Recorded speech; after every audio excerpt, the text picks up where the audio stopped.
अजय गोयल जी को बहुत बहुत बधाई। आज इस महोत्सव का भी शायद पहला दिन है या दूसरा दूसरा दूसरा दूसरा तो आप सबको इस महोत्सव के लिए भी बधाई, शुभकामनाएं। छोटे शहरों में ऐसे आयोजन होते रहने चाहिए।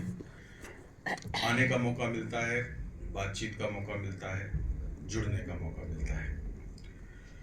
दोस्तों, बात है इस किताब की और किताब है उपन्यास। अभी तक की बातचीत में आप तमाम बातें सुन चुके हैं, उनको अपनी तरह से समझ चुके हैं और काफ़ी हद तक उस विषय से जुड़ भी चुके हैं। हल्दी घाटी का कचरा और ऊर्जा चिप, अजय गोयल जी का उपन्यास। इतनी बात समझ में आती है कि बात प्रदूषण की हो रही है, पर्यावरण की हो रही है, लेकिन बात कहीं और है जो अभी अक्सर बहुत अच्छे से कही। ये समस्या जलवायु की, वायुमंडल की, पर्यावरण की नहीं है। और जहां तक हम लोग कहते हैं ना कि धरती की भी नहीं है, क्योंकि प्रकृति किसी के बचाने से बचती नहीं है, मिटाने से मिटती नहीं है। वो डायनामिक प्रोसेस है और वो सदियों से चल रहा है। हमें जब हमारी स्मृति जहां तक जाती है, हमारा ज्ञान जहां तक जाता है, उससे भी बहुत पहले से चल रहा है और हमारे रहने या ना रहने के बाद भी बहुत हद तक निरंतर सतत चलता रहेगा। इसीलिए पाउलो कोएल्हो कवि का वो एक कोट है कि मूर्ख, धरती की चिंता मत करो, अपने को बचाओ, धरती स्वयं को बचा लेगी। मनुष्यता बचेगी कि नहीं बचेगी, मानव बचेगा कि नहीं बचेगा, ये प्रश्न है। और अगर आपको समझ में आता है तो ये मनुष्यता की समस्या है, मानवता के भविष्य की समस्या है। और मुझे लगता है कि प्रदूषण जो है वो केवल पर्यावरण, वायुमंडल में नहीं होता, जलवायु में नहीं होता, बल्कि किसी मनुष्य के मस्तिष्क में और समाज में होता है। जब समाज पूरी तरह से एक भौतिकतावादी समाज बदलता है, पूंजी आपके पूरे जनमानस पे कब्जा कर लेती है और हम लोग विनाश को ही विकास समझने लगते हैं, तब आपके लिए बहुत सी चीजों की परिभाषा बदल जाती है, जीवन की भी परिभाषा बदल जाती है। और ये किताब धीरे धीरे आपको उसी ओर ले जाएगी। बल्कि मैं कहूंगा कि जो शीर्षक है ये थोड़ा सा और स्पष्ट होता कि हल्दी घाटी का कचरा और ऊर्जा चिप करके, तो लोगों को ज्यादा शायद डायरेक्ट ये चीज कनेक्ट कर पाती। कि अभी आज एक और सत्र है जिसका कि वो क्या कहते हैं, विषय था कि भविष्य का साहित्य कैसा हो। कई बातें, इसके कई जवाब हो सकते हैं, पर मैं कहूंगा कि वो साहित्य जैसा भी हो, उसका रूप क्या होगा कोई कह नहीं सकता गारंटी से, लेकिन जैसा भी हो, अच्छा साहित्य वही होता है जो आपको आने वाले समय की मुश्किलों से के प्रति चेताता है, आपको सतर्क करता है। और ये किताब, अजय जी का ये उपन्यास ये काम करता है, आपको चेताता है कि भविष्य क्या हो सकता है। और वो वाकई जो चेतावनी है भयावह है, डरावनी है और हम सबको उसके प्रति सतर्क होना चाहिए। दूसरी जो एक बात समझ में आती है कि आज इसकी बात क्यों हो रही है, क्यों लिखी, जो अभी इस बात पे दोबारा भी इस बात पे बोला सर ने। तो मित्रों, बाग बगीचों से तितलियों की तमाम प्रजातियां नष्ट हो गई, हमें फर्क नहीं पड़ा। तमाम तरह के पक्षी हमारी आंख के सामने देखते देखते पिछले 50-100 सालों में अब नहीं दिखते, हमें फर्क नहीं पड़ा। घर आंगन से गौरैया चली गई, हमें फर्क नहीं पड़ा। क्योंकि एक दम्भ है कि मनुष्य आविष्कारक है, सोचता है, अपने दिमाग से अपने आप को बचा सकता है, लेकिन नहीं। जब हवा, पानी, जमीन के भीतर की मिट्टी जब सब प्रदूषित होती है, तो मनुष्य भी बहुत दिनों तक बचा नहीं रह सकता है। प्रकृति कोई दूसरा रूप धरेगी, कोई जीव जंतु अपने चुनेगी। हमें ये गलतफहमी होती है कि हम जगह चुन रहे हैं, हम धरती चुन रहे हैं। दरअसल धरती हमें चुनती है और अगर हम उसके संग तालमेल नहीं बिठा पाते हैं तो जैसे ये स्वीकार करती है वैसे ये रिजेक्ट भी कर देती है।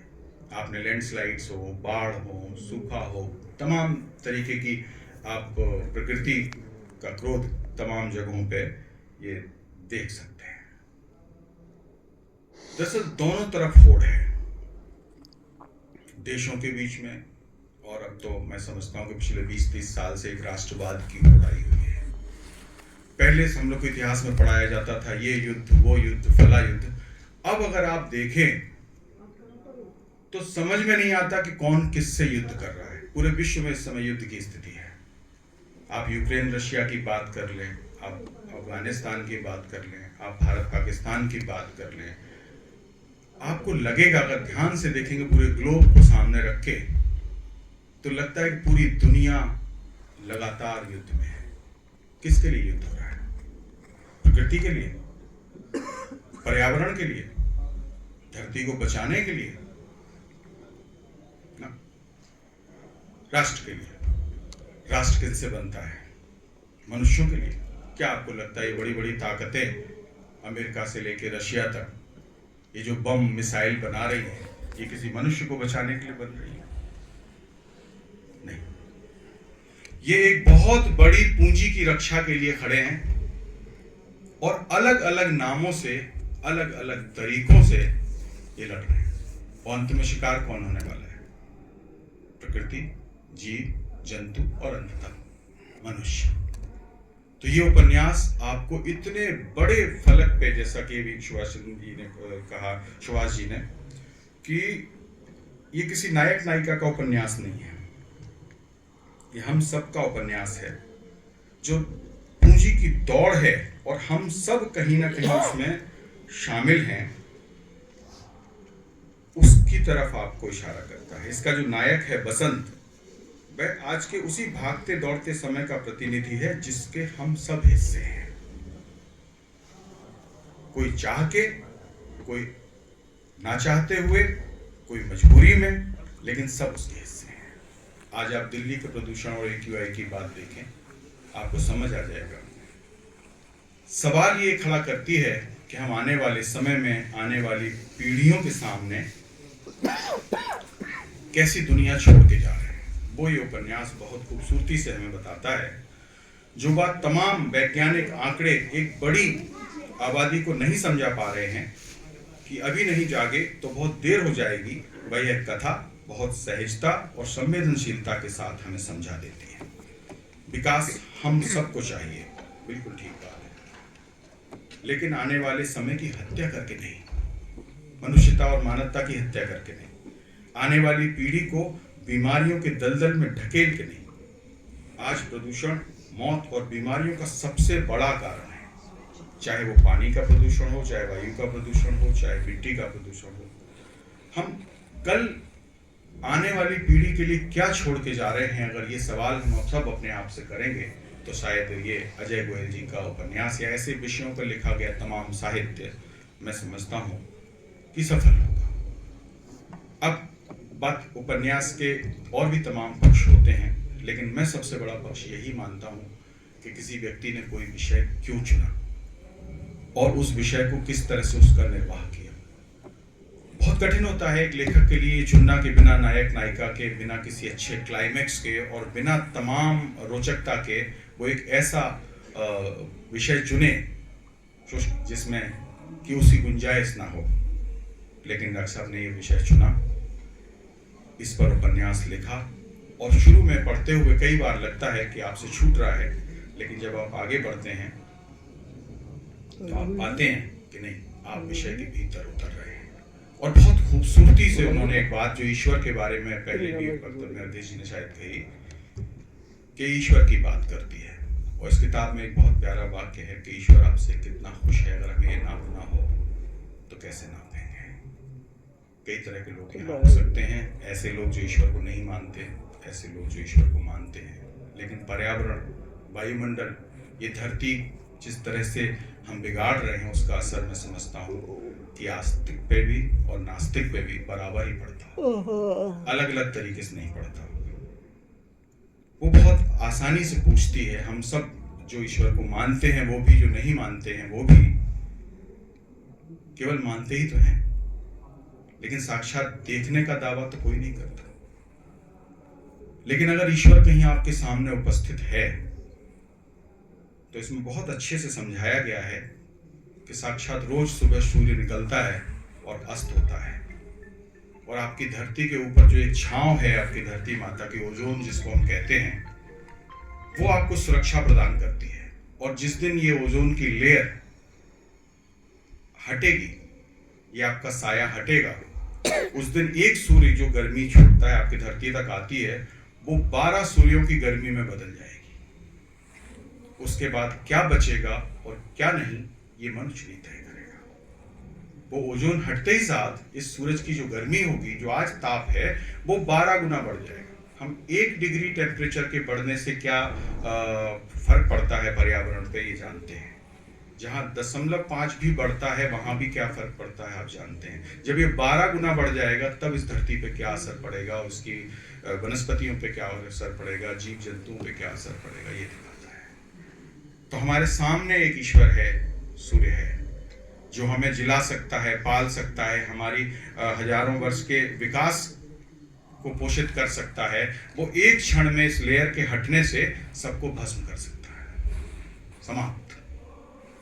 ये धरती जो है, जिसे हम अपनी माँ कहते हैं, ये साक्षात ईश्वर है जो हमें पाल सकती है, हमारे पूरे विकास के क्रम में हमें तमाम हमारी जरूरतों को पूरा कर सकती है। वो उस सूर्य के नाराज होते ही साथ अपने ऊपर के आवरण को हटा के हमें नष्ट कर सकती है।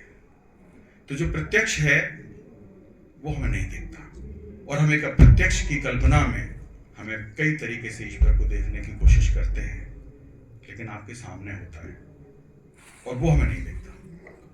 तो अगर हम प्रत्यक्ष रूप से उसे देखें, माने, समझें, तो आपके आसपास के पर्यावरण में, आपके बहते हुए जल में, जो नाले का जिक्र किया, नदियों का जिक्र किया, समंदर का जिक्र किया, पहाड़ों का जिक्र किया, पेड़ों का जिक्र किया, इन सब में आपको वो ईश्वर दिखेगा। और इन सब की सेहत में आपको ईश्वर की सेहत भी दिखेगी, उसकी खुशी भी दिखेगी।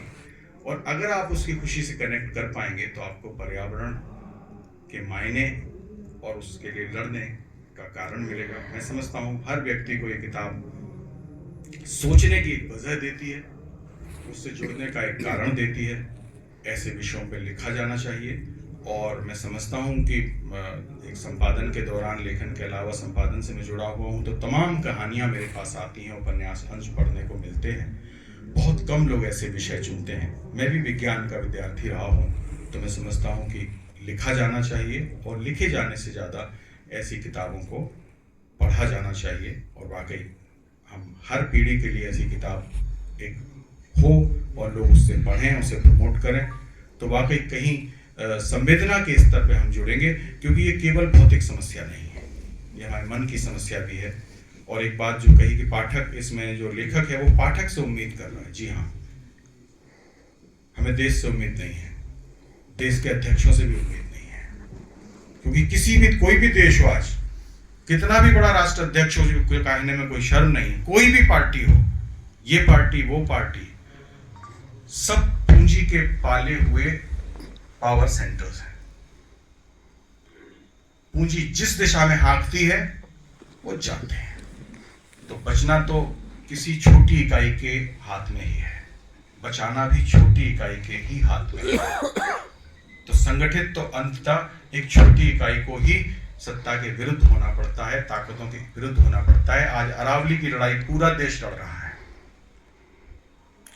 और हमारे इसी देश में अभी हाल ही के समय में एक फैसला आया है जिसमें कहा गया है कि 100 मीटर से ऊंचाई वाला पहाड़ तो पहाड़ है, और 100 मीटर से नीचे जिसकी ऊंचाई कम है वो पहाड़ नहीं है, वो अरावली नहीं है।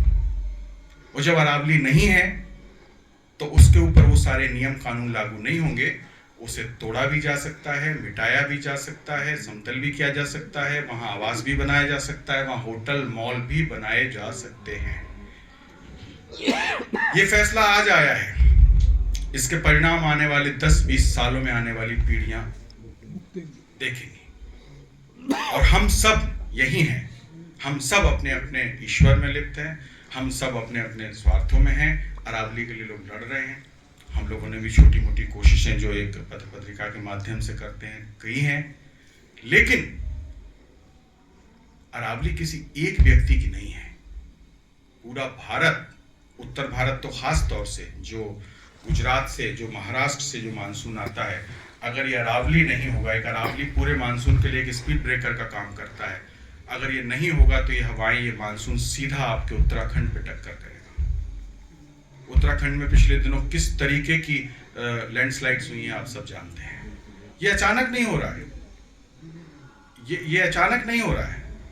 कितने हाइड्रोलिक पावर प्रोजेक्ट्स जो है पिछले 10 सालों में सैंक्शन हुए हैं, अगर आप उठा के देखेंगे तो आपको समझ में आ जाएगा कि खेल कहाँ है और कितना बड़ा है, और हम सब उस खेल के आगे कितने छोटे हैं। लेकिन जो खेल खेल रहे हैं वो भी प्रकृति के आगे बहुत छोटे हैं। इस बात का गुमान जब तक उन्हें होगा तब तक सबके लिए, पूरी मनुष्यता के लिए देर हो चुकी होगी। और ये किताब बहुत छोटे में बहुत बड़े सवाल उठाती है, इसके लिए मैं बधाई देता हूँ। धन्यवाद।